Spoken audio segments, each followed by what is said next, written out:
Enfin, me voilà arrivée à Narbo Martius. J'en ai tant rêvé durant la traversée depuis Rome. Domitien, mon père, m'avait décrit son port comme digne des plus grandes cités.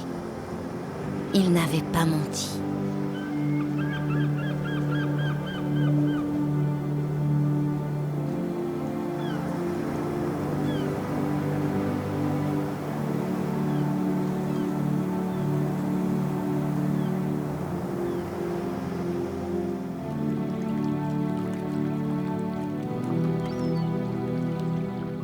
Narbo Martius, c'est le nom de l'antique Narbonne, petite ville du sud de la France.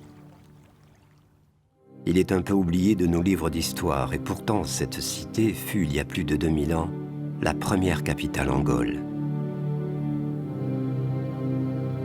Fondée par les Romains bien avant Lugdunum, Lyon, et Lutèce, Paris, elle fut surnommée la fille de Rome.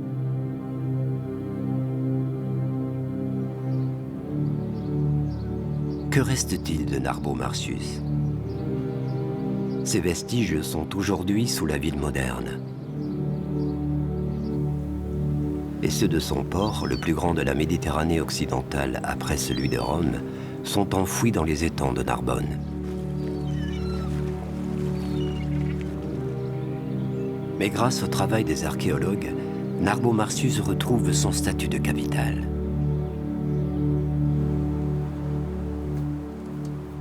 Narbonnaise d'origine, l'archéologue Corinne Sanchez dirige en 2020 les fouilles d'une villa romaine située sur les hauteurs de Port-la-Nautique. Nous travaillons maintenant depuis une dizaine d'années dans le cadre de ce qu'on appelle un projet collectif de recherche, à la recherche du port antique de Narbonne, qui est réputé être dans l'Antiquité comme l'un des ports les plus importants de la Méditerranée nord-occidentale. Pour comprendre l'organisation de ce qu'on appelle aujourd'hui un système portuaire, puisque Narbonne est finalement distante de la mer, on a plusieurs sites qui sont finalement en jeu pour comprendre ce fonctionnement.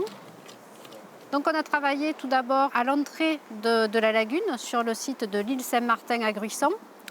On a également travaillé sur la question de l'embouchure du fleuve dans une zone aujourd'hui marécageuse qui est le site du Castellum Mandirac. Et également sur un autre site qui est connu depuis 1905 et qui est là aussi un site majeur, le site de Port-la-Nautique à Narbonne. La villa en cours de fouille est d'une ampleur démesurée. Longue de 120 mètres, elle appartenait à un personnage important de l'Empire. Depuis ses 2 étages, son propriétaire contemplait les étangs, comme le faisait l'empereur Tibère dans sa villa à Capri.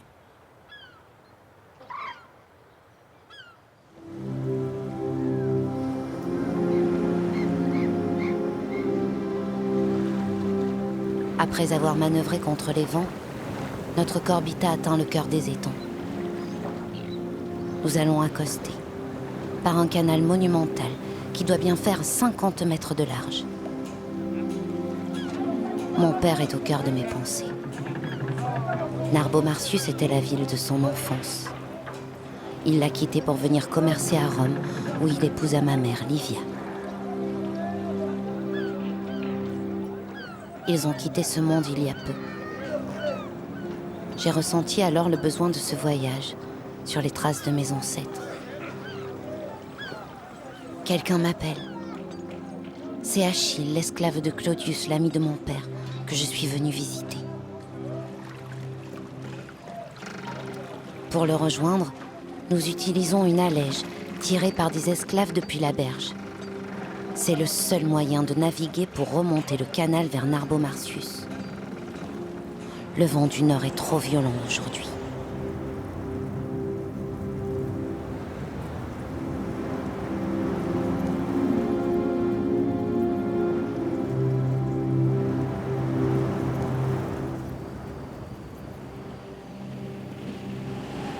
Narbo Martius n'est plus visible en surface.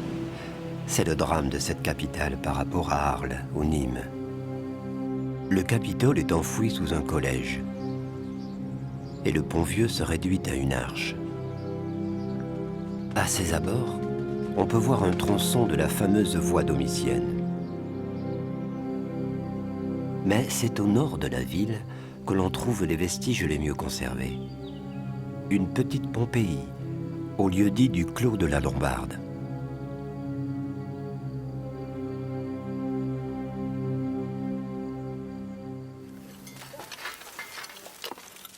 En 1975, l'équipe d'archéologues, dirigée par Raymond et Maryse Savrier, dégage une première maison qu'ils baptisent Maison à portique. Alors ça, c'est le décor. Ces riches demeures étaient ornées de fresques murales, une collection unique en Gaule, qui n'a rien à envier à celle de Pompéi et d'Herculanum.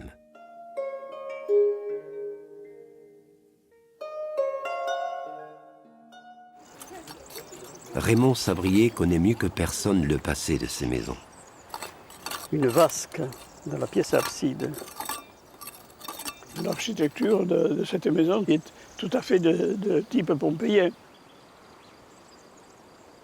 Un quartier résidentiel où on a, sur un espace relativement réduit, toutes les activités de l'Antiquité, depuis les maisons, depuis les thermes, depuis les ateliers.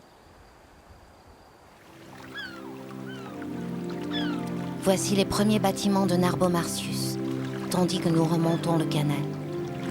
D'immenses entrepôts commerciaux sont alignés sur les quais.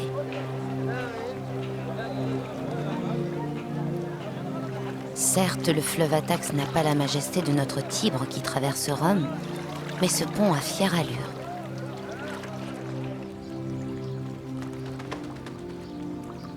Ce pont antique avait 7 arches, mais aujourd'hui il n'en comporte plus qu'une seule, l'arche centrale. Elle enjambe le canal de la Robine, qui a repris le lit de l'Aude, l'Atax pour les Romains. Après maints débordements, l'Aude a quitté son lit au Moyen-Âge et passe au nord de la ville.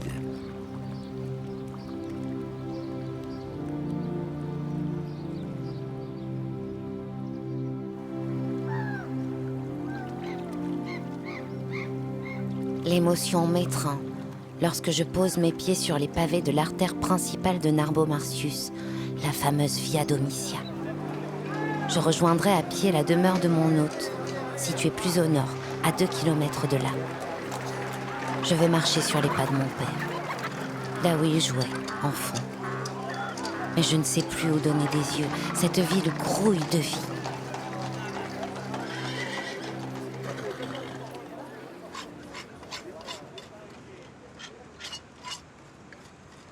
La Via Domitia, ou voie domitienne, a été mise au jour en plein cœur de Narbonne, le 7 février 1997.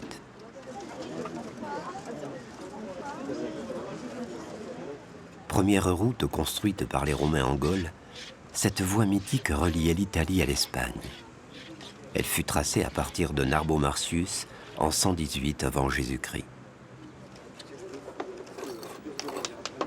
Elle a été utilisée certainement près d'un demi-millénaire et même peut-être davantage, ce qui explique l'usure de toutes ces ornières extrêmement profondes.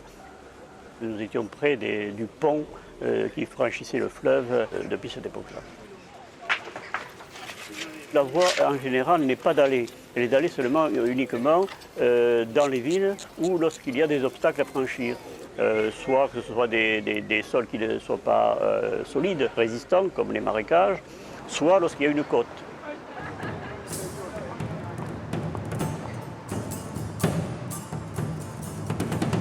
La création de cette voie correspond à la fondation de la Colonia Narbo-Marcius par le proconsul Cnaeus Domitius Aenobarbus.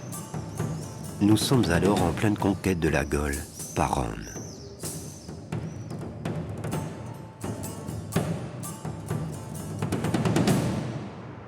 Rome connaissait une crise sociale et agraire. C'était l'époque des Gracques.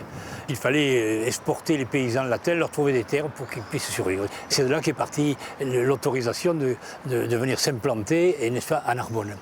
Alors évidemment, ça c'est une des causes la plus immédiate, mais auparavant il y avait un aspect militaire. Narbonne était évidemment un lieu de passage et c'est une garantie de pouvoir arriver en Espagne. Il fallait surveiller aussi toutes ces peuplades un peu insoumises qu'il y avait autour. Pourquoi ce nom, Narbo-Marcius?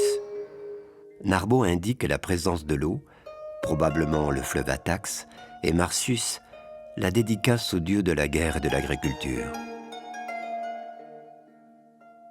C'est la première fondation de Rome hors de l'Italie, donc c'est aussi une prédisposition à être une capitale. La Provincia, ça va du lac Léman jusqu'aux Pyrénées.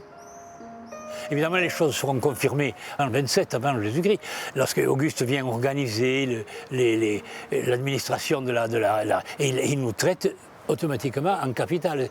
C'est la fille de Rome, bien sûr. Jusqu'à la fin de l'Antiquité, la capitale de la province de la Narbonnaise reste une des villes les plus importantes de Gaule. Strabon, l'historien grec, dit qu'elle est la première. Sa superficie avoisine 100 hectares et sa population atteint 35 000 habitants. Plus d'1 million de personnes vivent alors à Rome. Plus nous avançons vers le nord, plus l'activité s'intensifie. Nous approchons du forum, me dit Achille. C'est le cœur de la cité.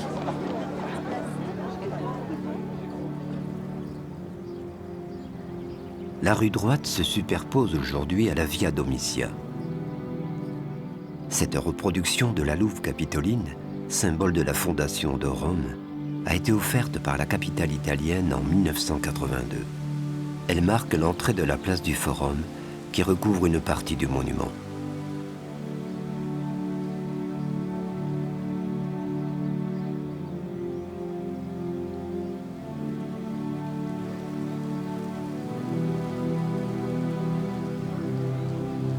À proximité, se trouvait un grand bâtiment, en lien avec l'intense activité commerciale qui régnait au cœur de Narbo Marsus. Mais pour voir ces vestiges, il faut se rendre sous terre.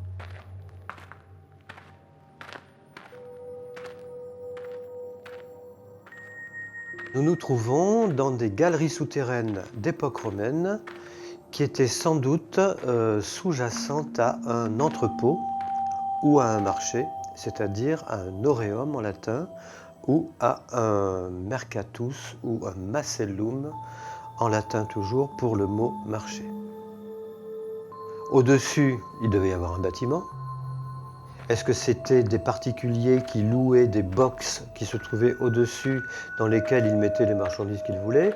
Est-ce que c'était un monument public qui était géré par la ville? On ne le sait pas. Quel type de denrées?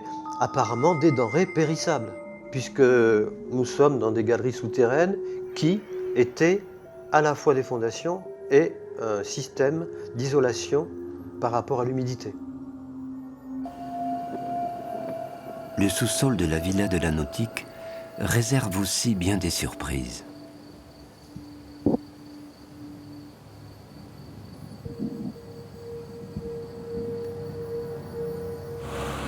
Tout doucement. Tout droit. C'est pour l'empêcher de tourner. En passage. Oh, c'est superbe là. Ah, il est carrément beau. Hein, ben, je ne le pensais pas aussi bien conservé. Mais c'est vrai que c'est étonnant, il a une espèce de coiffe. Il y a le visage, mais par-dessus la coiffe, on dirait qu'il y a deux pointes. Et qu'après. C'est les oreilles. Ouais. Et... Ce serait un faune ou Hercule, hein. Hercule. Regarde. De là, moi je vois une tête de Dion sur la tête. Comme on a déjà trouvé l'Hercule, la statue d'Hercule en marbre sur le site. Une thématique. Il y a une thématique autour d'Hercule.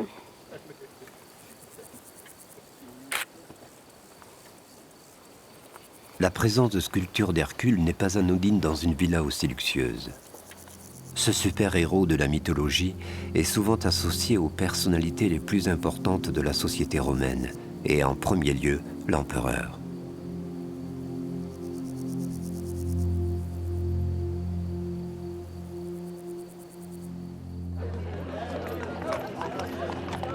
J'aperçois l'entrée du forum, avec son gigantesque Capitole. C'est un temple vraiment impressionnant, presque aussi grand que celui de Rome, qui lui a servi de modèle. Le Capitole était le plus grand monument de Narbo-Martius. Il trônait au nord du forum, la place publique où l'on se réunissait pour traiter des affaires commerciales, juridiques ou religieuses. Aujourd'hui, ces vestiges sont enfouis sous le collège Victor Hugo, mais à l'occasion d'une fouille, ce monument a ressurgi dans le quotidien des Narbonnais de 2017 à 2019.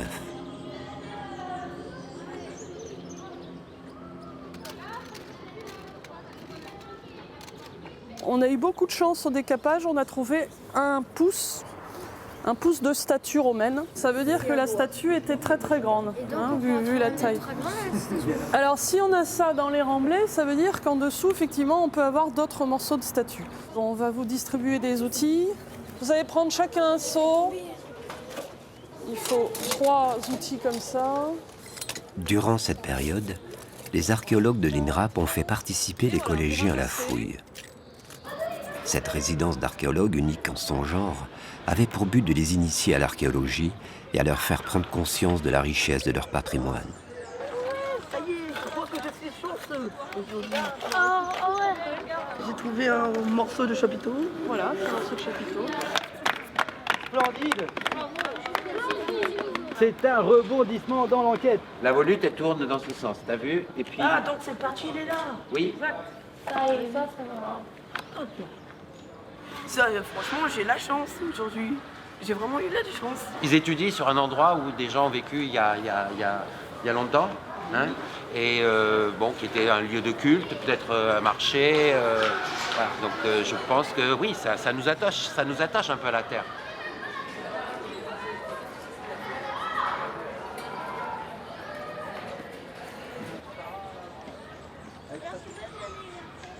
Donc là, on est devant la base d'un des piliers qui soutenait le plancher du premier étage du portique. Vous avez le temple ici, le sondage de l'an dernier était ici, et nous, on fouille ici cette année. C'était le plus grand sanctuaire de la ville, c'était vraiment un bâtiment très important. Et pour donner une idée, la plupart des gens connaissent la Maison Carrée à Nîmes. Le Capitole de Narbonne était beaucoup plus grand que la Maison Carrée de Nîmes. La Maison Carrée de Nîmes, c'était une petite chapelle à côté du Capitole de Narbonne. Donc on est vraiment dans quelque chose de gigantesque qui couvrait vraiment une surface très importante dans la ville et puis dans l'axe des principales voies de la ville, donc au croisement du Cardo et du Décumanus. Et malheureusement, il en reste peu de choses, mais c'était un monument très important dans l'Antiquité. En Gaule, en tout cas, on n'a pas d'équivalent. Remontons le temps jusqu'à l'été 2010. Nous sommes au tout début des fouilles archéologiques des ports antiques, au sud de Port-la-Nautique, en plein cœur des étangs, au lieu-dit du Grand Castellou.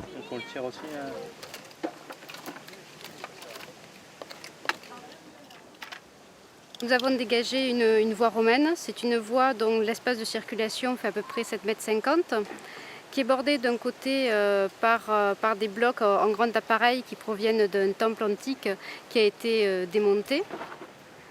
On a beaucoup de petits clous de bateaux, donc on sent qu'on approche d'une zone où il y a beaucoup de trafic. C'est-à-dire qu'on trouve sur le côté quelques amphores écrasées. Donc on voit que des bateaux ou des petites barques ont accosté et on retrouve quelques éléments perdus au moment du déchargement. Grâce aux experts en géophysique, on se rend compte qu'il y avait 2 voies parallèles. Les archéologues découvrent ensuite qu'il s'agissait des quais d'un canal d'une taille hors du commun. Je suis ici pour étudier un alignement de gros blocs qui a été retrouvé en fait en bordure de voie. Elle soutient la voie par rapport au chenal qui est derrière moi. Et ces blocs ont été récupérés sur un bâtiment antique, certainement récupérés depuis un monument ou civil ou religieux. Ces blocs de corniche proviennent peut-être du Capitole de Narbo-Martius. Au XIXe siècle, ils auraient rejoint les milliers de blocs entreposés au musée lapidaire de la ville. Mais aujourd'hui, cette collection inestimable a quitté l'église de la Mourguier qui lui servait d'écrin.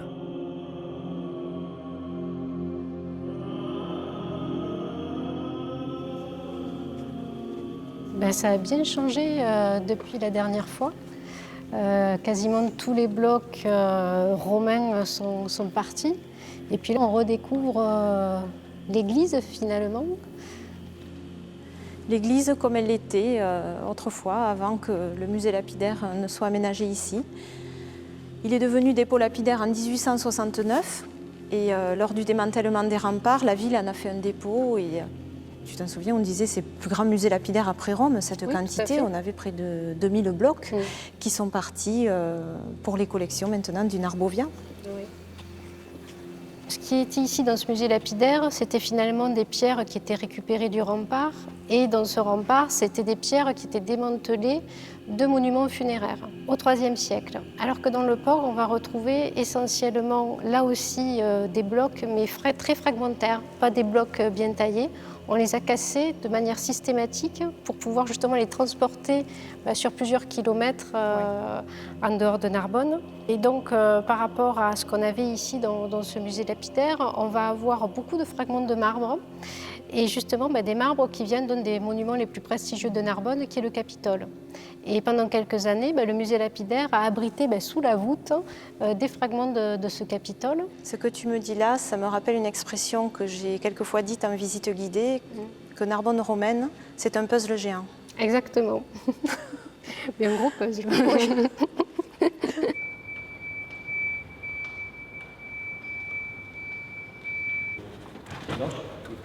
C'est en 2015 que démarre le démontage du musée lapidaire. Ce chantier durera 4 ans. Chaque pièce fera l'objet d'une étude approfondie. Ensuite, les milliers de blocs seront déplacés dans un entrepôt de la ville.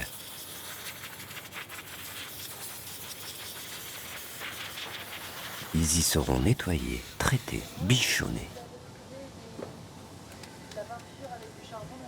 Enfin, au cours de l'année 2019, ils rejoignent le Narbovia, le musée régional de Narbonne antique. Ils feront alors l'objet d'une mise en scène sous la forme d'un mur monumental destiné à rendre hommage à la première capitale en Gaule.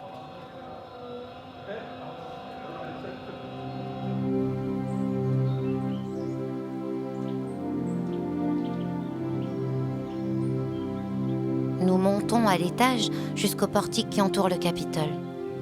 Achille m'indique la direction où se trouve l'amphithéâtre.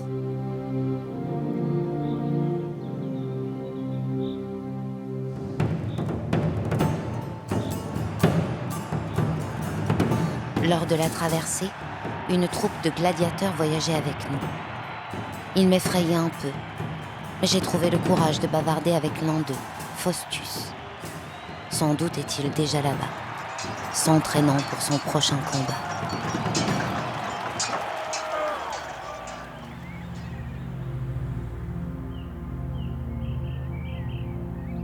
Comme toutes les cités antiques, Narbo-Martius possédait un amphithéâtre. Vu du ciel, la forme de ces immeubles suggère encore sa présence.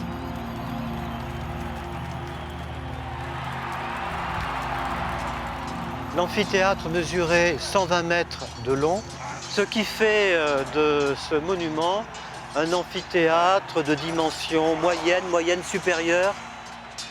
À Narbonne, on a des représentations de gladiateurs en bas-relief. On a même des graffitis, ou plus exactement des petites gravures sur pierre. Sur l'une d'elles, on peut lire Faustus, ce qui veut dire le chanceux. C'était le nom d'un célèbre gladiateur nîmois.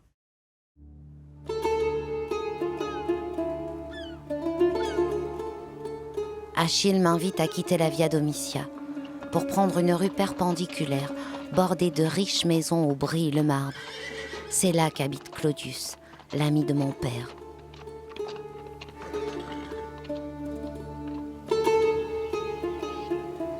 Mis au jour au clos de la Lombarde, ce quartier fait preuve d'une étonnante modernité. Cette maison avait déjà un confort certain. Ils avaient l'eau courante. À partir du 1er siècle, l'eau était amenée par des tuyaux de plomb dans le jardin de la maison. Le péristyle était formé grâce a un jardin. Nous avons le puits et également plusieurs bassins qui ont un pavement assez original, réalisé avec des petites briquettes, ce qu'on appelle un opus spicatum, donc en épi.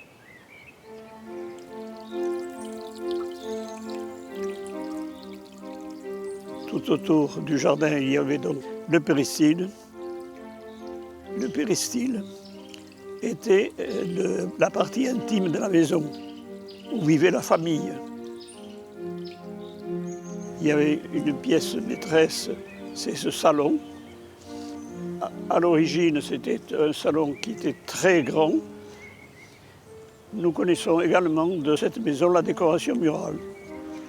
Il y avait des peintures murales de la fin du 1er siècle. Malheureusement, elles ont effondré au moment de l'abandon. Nous avons le décor de voûte avec en particulier une ménade, une suivante de Bacchus. Alors l'atrium avait une fonction différente, elle était beaucoup plus ouverte au public, donc on pouvait recevoir les gens importants. Le tablinum, c'est la pièce maîtresse du maître de maison, c'est son bureau. Lorsqu'il recevait des invités importants, il les recevait dans une pièce qui se situe ici, le triclinium.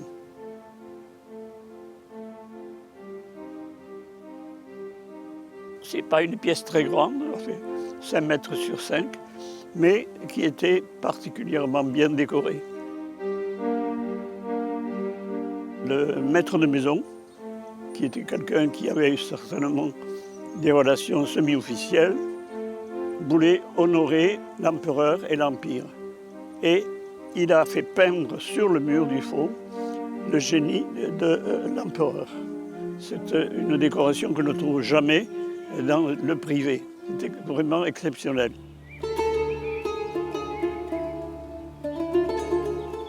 À la fin des années 1980, l'équipe de Raymond et Maryse Sabrier s'attaque aux vestiges de la maison voisine.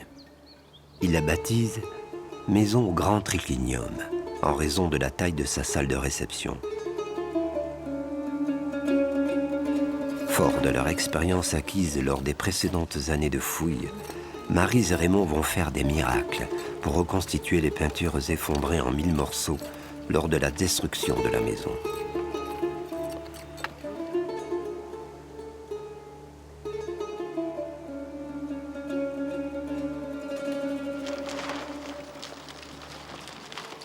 Lorsqu'on découvre des peintures murales, surtout si c'est du côté revers et si ce sont des ensembles relativement importants, on va relever sur plastique tout ce qui apparaît sur le revers et ensuite donc on va coller chaque ensemble et on va prélever chaque ensemble.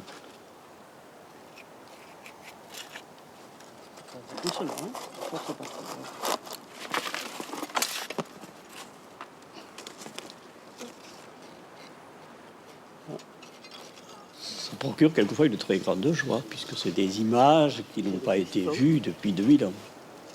C'est très beau. Oui, là, voilà, alors ça c'est l'encadrement d'un panneau rouge. Les archéologues ont passé des années à reconstituer les fresques en laboratoire. Un véritable puzzle auquel a participé activement Corinne Sanchez, alors étudiante.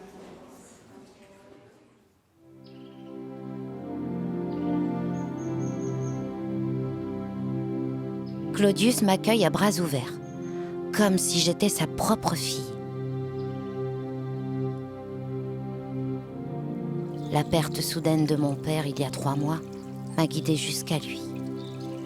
Sans trop pouvoir me l'expliquer, j'ai ressenti soudain le besoin de rencontrer celui dont il m'avait tant parlé. Mon père et lui avaient grandi dans ce quartier. Ils s'étaient associés pour faire commerce. Puis mon père avait gagné Rome. Mais jamais il n'avait cessé de correspondre avec son ami, devenu entre-temps un des riches armateurs de Narbo Martius.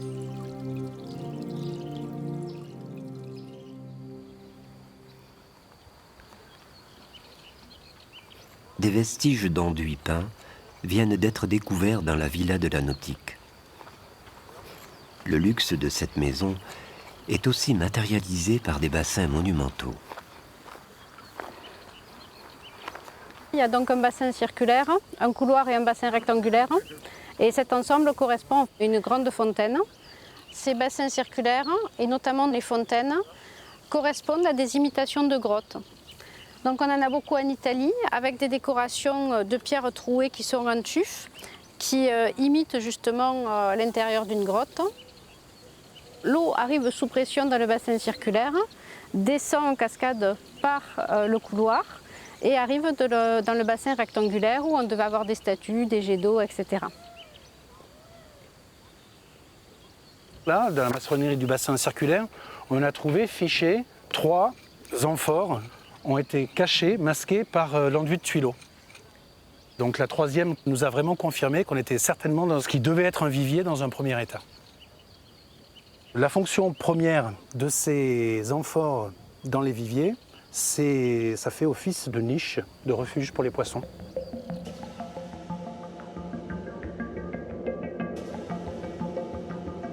Grâce à ces viviers, les Romains fortunés pouvaient déguster le poisson frais dont ils raffolaient. Mais le propriétaire de cette villa avait des exigences démesurées, comme en témoigne la découverte effectuée près du rivage.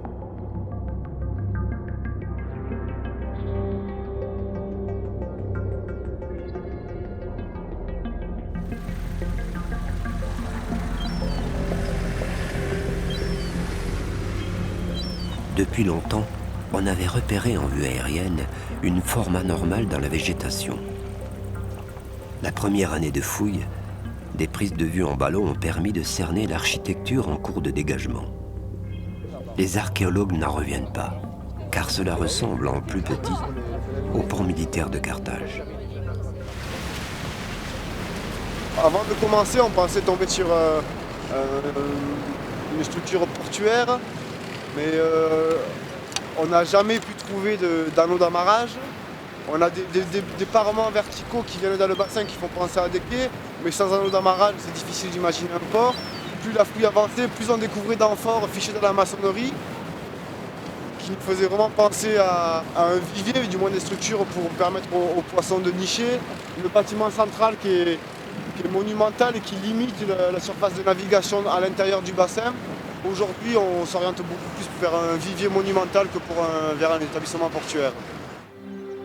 Les années suivantes, Nicolas Carayon a accumulé suffisamment d'indices pour voir à quoi ressemblait ce vivier hors du commun. Le plus fou, c'est la structure au centre du vivier. C'était une salle à manger où les convives se rendaient avec une barque. Du jamais vu. Ce vivier est 2 à 3 fois plus grand que ce connu jusque-là dans l'Empire romain. Il a été construit au même moment que la villa de la Nautique. Nul doute qu'il lui était associé. La date de la construction du vivier coïncide également avec celle du quartier portuaire, proche de là, sous l'actuel port de la Nautique. Au-dessus de nous, il y avait des entrepôts qui étaient déjà connus et on voulait voir la suite de ces entrepôts. Et on a également des fours de potier qui montrent qu'ici on produisait des amphores pour conditionner des sauces de poisson ou des sauces liées au coquillage. En effet, on a trouvé sur 3,50 m de haut des résidus de coquillage. Donc les chairs ont été récupérées pour l'exportation.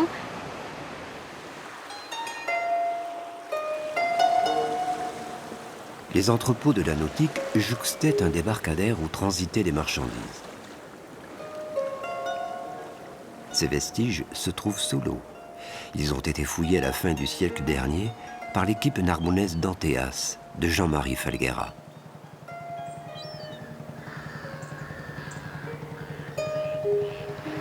C'est un site qui est occupé entre les années 30 avant Jésus-Christ et les années 70 après Jésus-Christ. Et finalement, par rapport à l'histoire du port de Narbonne, c'est très court. Alors c'est pour ça que notre programme de recherche est à l'échelle de tous les étangs narbonnais, puisqu'en fait, dans la zone du Castelou, on a également des débarcadères qui succèdent, on va dire, à Port-la-Nautique, dans le 2e, 3e, 4e, 5e siècle après Jésus-Christ. Les quais du canal du Grand Castelou servaient donc de débarcadère.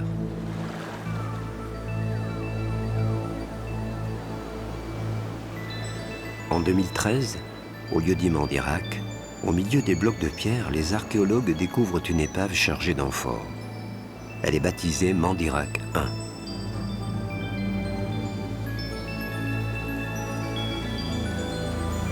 Cette épave est très particulière parce qu'elle est prise dans une digue. Alors une épave dans une digue, c'est quelque chose qui est connu dans le monde romain. On a l'exemple de l'épave de Caligula dans le port d'Ostie. Donc on réutilise un vieux bateau chargé de blocs comme caisson pour construire les digues. Cette épave, au moment où elle a été utilisée, portait encore une partie de son chargement. En mer, ils vont plonger pour aller récupérer les amphores. Là, ils n'ont pas à plonger, on a très peu de profondeur d'eau. Donc s'ils ne récupèrent pas ces amphores, c'est qu'elles sont déjà brisées, qu'elles ont perdu une partie de leur contenu.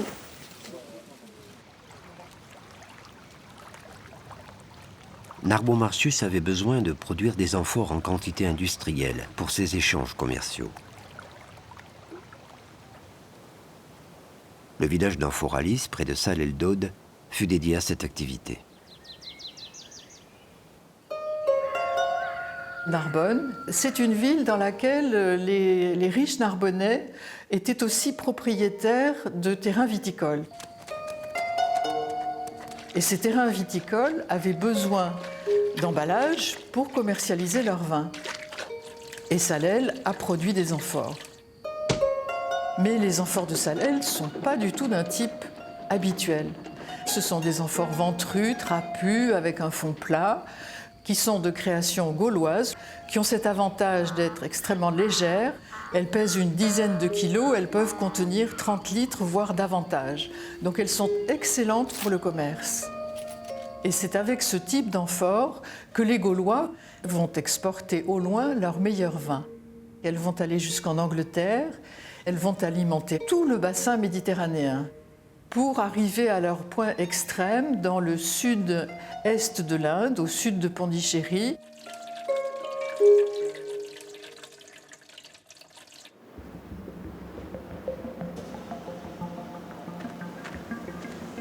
Une fois les amphores prélevés, l'épave de Mandirac I peut être dégagée.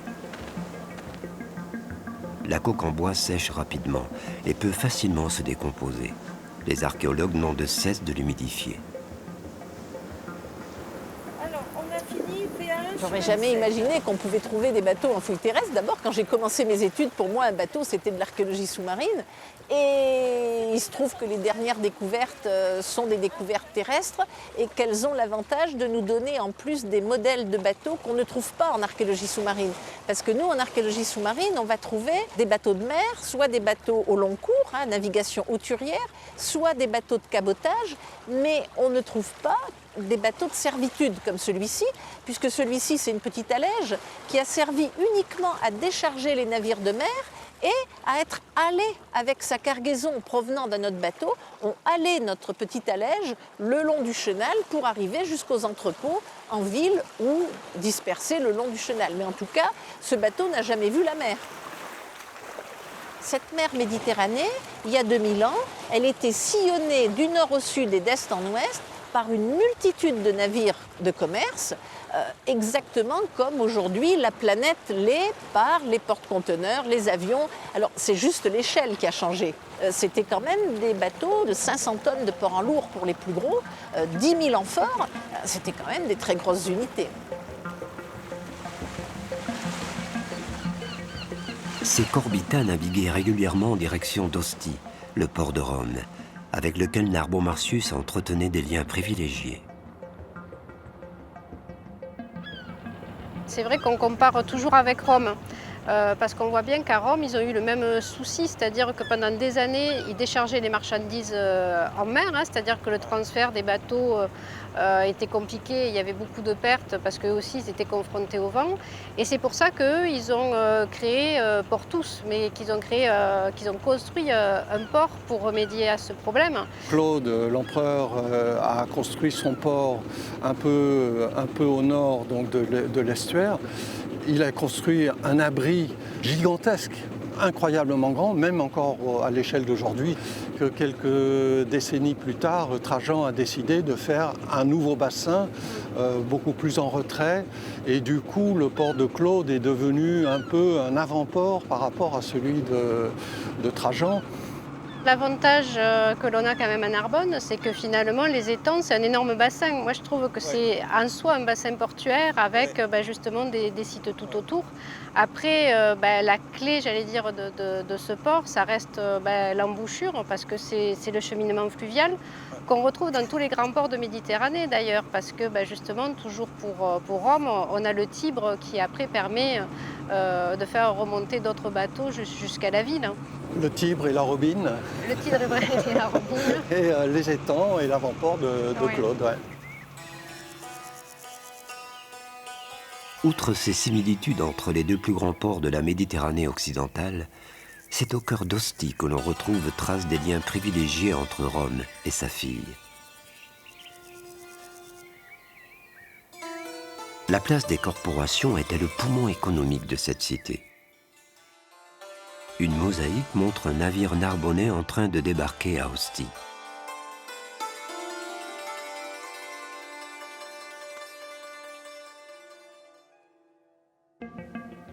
Une fois entrés dans les étangs de Narbonne, les navires devaient faire halte à la capitainerie avant de se diriger vers le Grand Canal. À l'extrémité de l'île Saint-Martin, près de Gruissan, ces bâtiments de douane contrôlaient les arrivées et prélevaient des taxes sur les cargaisons.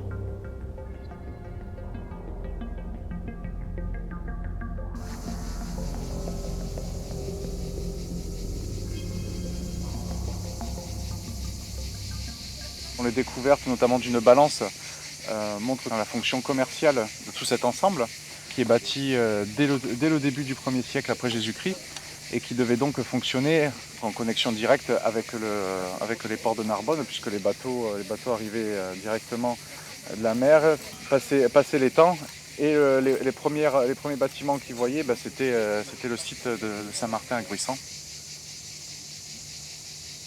D'autres vestiges ont été dégagés aux abords de ces bâtiments.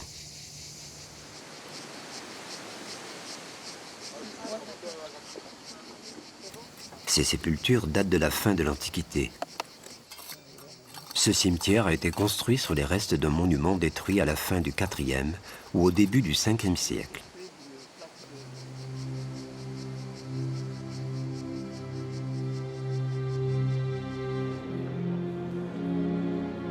Les premiers jours de mon séjour narbonnais, je ne cesse de visiter la ville.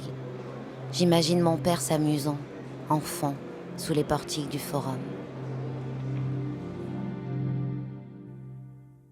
Le soir, Claudius me raconte son enfance avec mon père. Je devine que sa mort l'a beaucoup affecté. Il me confie que nous descendons de la famille de Varron d'Atax, un poète célèbre qui vivait ici au 1er siècle et qui s'est donné ce nom en hommage à sa ville et au fleuve qui la traverse, l'Atax.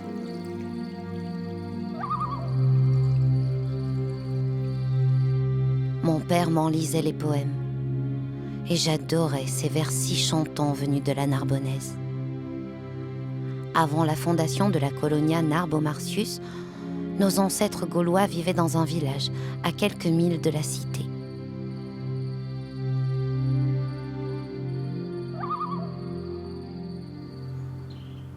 Les maisons du clos de la Lombarde sont abandonnées au IVe siècle après Jésus-Christ. Elles sont détruites ou servent de carrière. Une basilique est construite sur la maison à portique, symbolisant l'arrivée du christianisme et le déclin de l'Empire romain.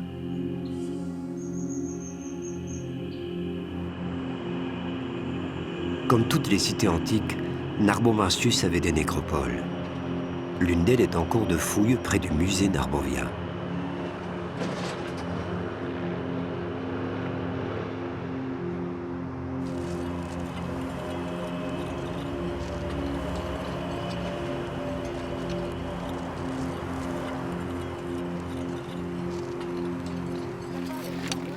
Les concessions présentaient des petits monuments dont les murs étaient peints. Les sépultures étaient en majorité des crémations, comme en témoignent les nombreux bûchers découverts. On a aussi des vestiges de ce qu'on appelle des conduits à libation, qui permettaient donc aux vivants de rendre un hommage aux défunts en versant des liquides ou en faisant des offrandes d'objets ou de cadeaux aux défunts. À proximité du chantier archéologique, le Narbovia exposera les plus belles pièces du passé glorieux de la ville.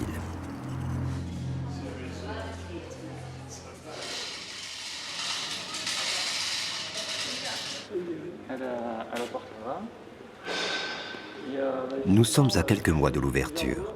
Raymond Sabrier découvre les fresques murales du Clos de la Lombarde dans leur nouvel écrin. C'est la plus belle collection en France. Je ne sais pas où il est le second panneau. Il est vraiment la mémoire des peintures du Clos de la Lombarde. Il était déjà venu nous voir dans l'atelier où on restaurait les peintures. Donc il nous avait donné pas mal d'informations sur la technique de restauration parce que nous, en tant que restaurateurs, c'est intéressant de savoir aussi, ça nous a beaucoup aidé de savoir comment elles ont été restaurées, quels produits, puisqu'on est intervenu après, 30 ans après dessus. Donc il nous a informés de tout son travail de restauration et aussi nous a donné des informations aussi sur les pavements de mosaïque parce qu'il y a très peu de choses qui ont été sauvegardées quand les pavements ont été découverts. Et donc lui, il se souvenait de qui a fait quoi et il nous a donné des informations de ce type. Important pour nous, on a compris certaines choses, pourquoi on retrouvait des traitements différents en fait. C'était dû à des personnes différentes qui étaient venues travailler dessus. Ça va être un très très beau musée assez unique aussi parce qu'il va présenter la collection du Clos de la Lombarde. Et en France, il y a très très peu de musées qui ont la chance de présenter à la fois des peintures et des mosaïques en place en fait.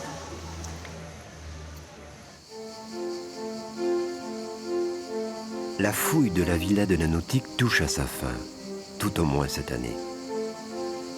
Raymond Sabrier rend visite à son amie Corinne Sanchez, qui veut lui montrer ses dernières découvertes.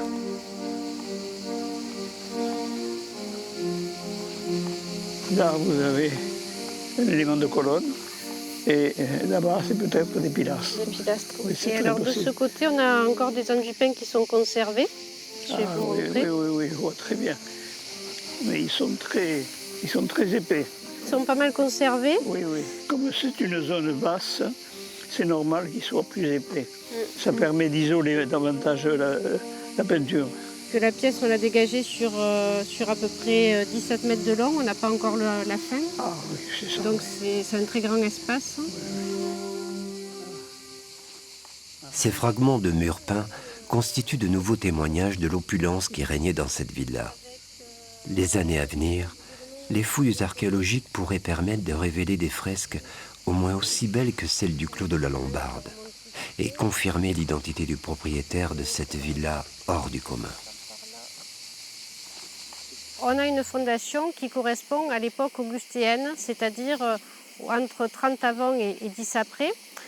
Et on sait que l'empereur Auguste est justement venu à Narbonne en 27 avant pour organiser la province de Narbonnaise.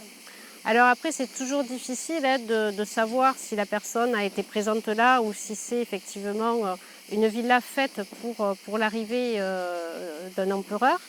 Mais ce qui nous a quand même interpellés, c'est la découverte du vivier, parce que le vivier fait 3500 mètres carrés. On a des comparaisons avec, toujours pareil, l'Italie, avec le vivier de Sperlonga qui appartient à l'empereur Tibère, où on est sur 1000 mètres carrés. On est quand même sur des constructions et des infrastructures résidentielles qui sont aussi importantes que celles que l'on connaît justement en Italie pour les personnages les plus importants de l'Empire. Donc voilà, après, ça reste Narbonne et il ne faut pas oublier que voilà, c'est une ville extrêmement importante, c'est la petite Rome et de toute façon, on a des personnages importants, voire le plus important qui est l'empereur. Et quand il est venu à Narbonne, il n'est pas allé à l'auberge du coin, donc il a bien séjourné dans des demeures importantes et pourquoi pas la villa de la Nautique.